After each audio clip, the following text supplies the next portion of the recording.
Hi, I'm excited to be with you tonight. The opportunity to talk to you about a exciting product. Before I start talking tonight, I'm really excited to have the opportunity to talk to you about this particular product and to talk about something that's important to me, and that's healthcare. As many of you know, I'm a geriatric physician. I'm dealing daily with people with heart disease, with strokes, heart attacks, all kinds of medical problems in my nursing homes. But the problem is I'm seeing a younger and younger population. We were joking the other day and saying, well, in the old days we used to see a lot of older people in the nursing homes. I'm not seeing them anymore that way. I'm seeing patients that are very, very sick, but they're in their 40s and their 50s. My 80 and 90-year-olds that are healthy, they're out in assisted livings. I'm not seeing very many 80 and 90-year-olds. They're out in assisted livings. They're living in their own homes. They're independent. Yet why am I seeing more 40 and 50-year-olds in my nursing homes? Several years ago I started asking some questions and found out that basically my older patients took care of themselves better. They ate better. They exercised better. They had less stress in their life. They were more active. They were on very few medications. And as we start looking at our society nowadays, we're starting to see a lot more health problems, and it gets back to what we put inside of our mouths. And you say, well, what does that have to do with anything? Well, years ago, the number one killer in our country were accidents and maybe even infections. Well, we suddenly had antibiotics. Antibiotics took care of all the infections. And then we started seeing other diseases creeping into our population, and those other diseases were all related to nutrition, what we put in our bodies. And so I want to focus on it today because I really firmly believe what we put into our bodies, what we do to ourselves, is what's going to happen to us in the future. It's going to predict what's going to happen to our health. And in addition to that, what's going to happen to the health in our country. We've had the new healthcare plan that's come out, and everybody says, how can we afford it? It's so expensive. We're always looking at that defensive medicine. We're always looking at that curative medicine. We've not looked back at something called preventive medicine, trying to prevent the diseases before they occur. That would save all of us money. It'd save money in my own back pocket. It would save money for our whole country. It would save money for the whole society if we were to do something called prevention. Well, everybody says, well, it's too hard to do. How come I have to do it? It must require a lot of work, and that's not true. There's a few things that we can do that'll make a difference in our lives, but it's what we put in our bodies. We suddenly had this week the report coming out on high diabetes rates, high cardiovascular rates, and high obesity and overweight rates. And again, in the South, the deep South, that's where the high rates are.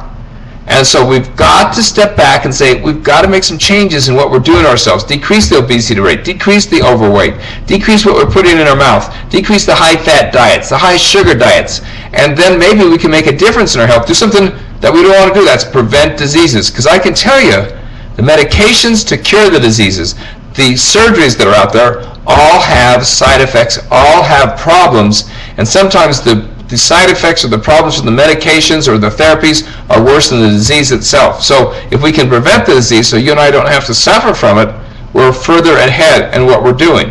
And let's look at what we can do. The number one killer in the world right now is cardiovascular disease. And what's cardiovascular disease related to?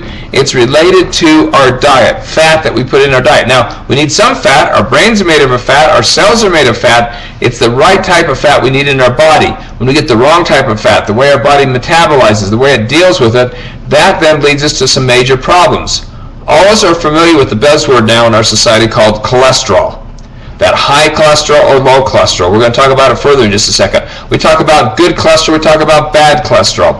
And all of us are worried about it because if we have a high cholesterol level, we need to watch our diet. Well, some of us watch our diet closely, and we still have high cholesterol levels. Why?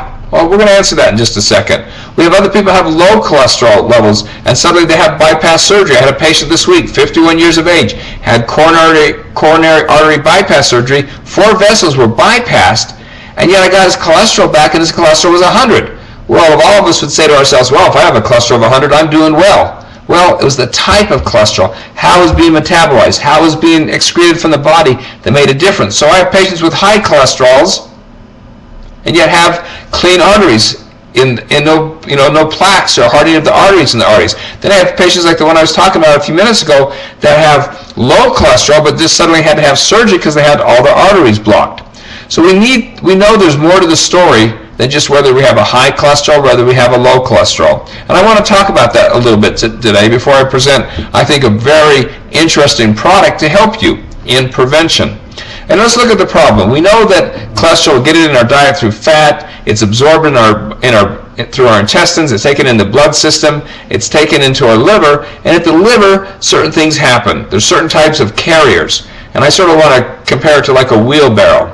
You have a wheelbarrow and it has handles on it. In this case, the handles are called ApoBs, okay, a lipoprotein. That means it's a protein that's hooked to a fat called a lipoprotein. And this particular ones are called ApoBs. Well, the handles of that wheelbarrow tell it which direction to go, which track to go. And so cholesterol comes from our diet. It gets into that little wheelbarrow.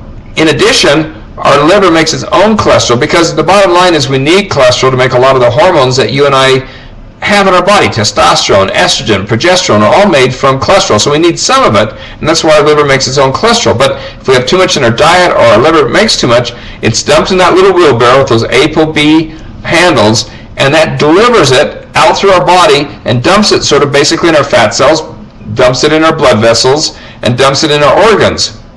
Well, if it stays there, then, problems happen. And we're going to talk about another problem in a few minutes called inflammation and how that adds to it. But if that cholesterol is delivered there through these little markers, the little handles on the wheelbarrow, and left there, we're going to face a lot of problems. And so and that is called LDL cholesterol. We think it's a cholesterol, but basically it's just this combination of the proteins and the fat combined together like in this wheelbarrow, and it delivers it to the arteries. And there it can turn into hardening of the arteries, becomes a plaque, and then becomes a hard plaque, and then it can fill the arteries. We end up with a stroke. We can end up with a heart attack. It can kill our kidneys. It can hurt our liver. It can hurt our feet and cause amputations of the feet. It can hurt a lot of things in our body having that cholesterol in the wrong spot. So what do we need to do? We have something called reverse cholesterol transportation. We need to take that cholesterol and transport it back to the liver to get it out of our body. So let's talk about the other type of wheelbarrow. We have a wheelbarrow with two arms on it, the handles, called ApoAs. Well, these ApoAs, they follow their little pathway and they get locked in and said, hey, I got to find this cholesterol, put it in my wheelbarrow, take it back to the liver. I'm going to dump it in the liver, and then the liver is going to excrete this cholesterol, put it into the stools, and excrete it out. So we have to have a lot of that good HDL cholesterol. We call it the healthy cholesterol. Basically, it's a combination of the cholesterol, the other fats, and then these lipoproteins, in this case, something called ApoA. Well, if we have a lot of good cholesterol, the healthy cholesterol, that means it's removing it from our blood vessels and organs. That's called reverse cholesterol transport system, and it's removing it back to our liver, then we're excreting it. Now, I'm simplifying it along, ways. It is a very complicated system. It is a very, very complicated system on how it works, and our body has this unique way of dealing with it. But in general principles, we have the bad cholesterol going out to the arteries. If we don't take it back to our liver, we're going to end up in problems. And so that's why if we have not the right type of wheelbarrows removing the cholesterol and putting it back in the liver, we're going to have problems. Well, in the old days, we used to look at total cholesterol levels and say, well, if I had a high cholesterol, I'm bad. If I have a low cholesterol, I'm doing okay. Then we started looking at something called HDL cholesterol, that healthy cholesterol. If we had a high one of cholesterol, we're doing well. If we had a low one, we're doing bad. We're doing better. And if we had a high LDL, we're getting in trouble. Well, we need to also look at these little handles that tell the cholesterol which way to go. We want a lot of the ApoAs, the healthy one, and we don't want very many of the ApoBs. We want a minimum number. And so if we look at the number of Bs compared to the As, we want a low ratio. We want a ratio less than 0.5. We want to have a lot more of the right handles and wheelbarrows removing that cholesterol. And so we've seen from the studies recently that we can have patients that have low cholesterols total. They can have a low lousy cholesterol, but if they have a low healthy cholesterol level, they still are at high risk of having cardiovascular disease. That's why the gentleman I talked about a few minutes ago had to have his arteries bypassed, because he had a very low HDL cholesterol, around 16. So he's at really high risk of getting that cholesterol in the wrong spot and staying there, which led to hardening of the arteries. We have other people who have maybe a higher cholesterol, but you look at their HDL or healthy cholesterol and the ApoAs, and what about them? Their arteries are clean because they're removing it from the arteries, taking it back to the liver, and excreting it. Their overall cholesterol in their body might be high, but the body knows how to deal with it, removing it at the same rate that it's building it up, so the overall effect is they have clean arteries. So in order to do what I'm talking about, we need to have certain therapies that will help us. Now we know we want to keep on a healthy diet. We don't want a high-fat diet. We need some fat in our diet. We want to have some exercise. We want to have some exercise. We want to drink a lot of water. We want to sleep well. We want to try to decrease stress in our life. But the key thing is we want to have some therapies that are going to help us. In the past, we'd go to the doctor's office, we'd see a high cholesterol. What would he do? He'd go in his cupboard and get out a statin, the numerous types of statins. But we're finding recently that a lot of these statins are causing health problems. They're causing muscle pains. They're causing liver damage. They're causing weakness. And so a lot of patients are stopping the statins because they don't feel well on them. Well, what else did the doctor have? Well, he has some fiber that you can take that seems to help decrease the cholesterol, maybe increase the HDL or that healthy cholesterol a little bit. They have something called niacin, which is a vitamin. But taking it causes what? It causes you to be flushed and turn red and have its own side effects.